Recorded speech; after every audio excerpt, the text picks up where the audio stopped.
একটু খেয়াল করে দেখেন।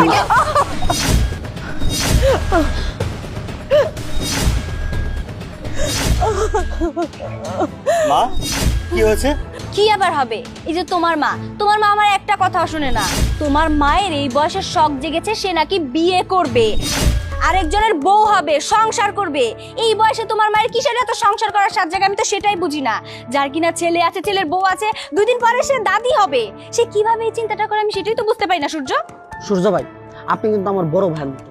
আপনার কিন্তু কখনো আমি দুলাভাই বলে সম্বোধন করি নাই, সবসময় নিজের আপন ভাইয়ের মতো দেখছি। আপনি কি বলছিলেন বিয়ের আগে? আরিয়ান, তোমার যখন ইচ্ছা, যেভাবে ইচ্ছা আমার বাড়িতে যাবা, আসবা, খাবা, ঘুমাবা, কোনো টেনশন নাই, এটা তোমার নিজের বাড়ি ভাববা। কিন্তু আমি যখন আসি, মার মুখ দেখলে তো বোঝা যায় সে আমি আসাতে একদমই খুশি না। আপুরে নানান কথা শোনায়। আর সবচেয়ে বড় কথা, এগুলো আমার কাছে কোনো বিষয় না। আপু যেই কথা কইছে মালমা যে বিয়ে করতে চায় এই বয়সে, এটা একদম সত্যি কথা। মায়ের কি হয়েছে আল্লাহ তাআলা জানে। বাবাজি, তোমার মার কথা কি কইব?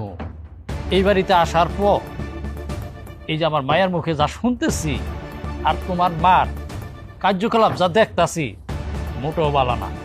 তুমি তো আমার ফোন করে কইতা, আব্বা আপনি আমার বাড়িতে যাইয়ে, আপনার মাইয়াটা আছে, আমার মা আছে, ওইখানে আপনি গিয়ে বেড়াইয়ে। কিন্তু আসি, তোমার কথায় আমি আসি, আইসা তো বাবা এখানে শান্তিতে থাকতে পারি না। তোমার মার আজে বাজে কথা শুনলে মনে চায় যে ওই মুহূর্তে আবার চলে যায়।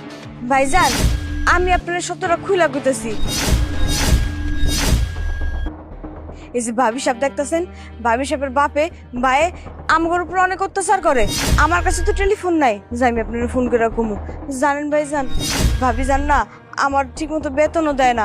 আমি চলে যেতে চাইছিলাম, কিন্তু খালাম্মার মুখের দিকে তাকায় আমি আর যাইতে পারি নাই। আমি খালাম্মারে কইলাম, খালাম্মা আমার একটা ফোন করার সুযোগ করে দেন, আমি ভাইজানের সব কিছু জানাই। কিন্তু খালাম্মা আমারে কইলো, মারে জানাই কি হবো, আমার ছেলেটা দূরে থাকে, যদি টেনশন করে একটা অসুখ বিসুখে পড়ে যায় তখন ওরা কেটে দেখবো। আর এই যে ভাবি সাহেব যে কইলো খালাম্মা বিয়া করতে চাই, এই সেই অমুক তমুক, এগুলো না সব আপনারা বানায় বানায় মিছা কথা কইছে খালাম্মার নামে।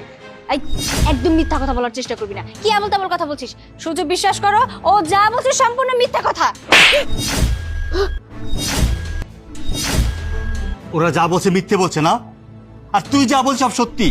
তোর ভাই যা বলছে সব সত্যি, তোর বাবা যা বলছে সব সত্যি। আমাকে বোকা পেয়েছিস তুই? আমার মায়ের সম্বন্ধে যা খুশি তাই বলে যাবি? এই, তোকে আমি কেন বিয়ে করেছি জানিস?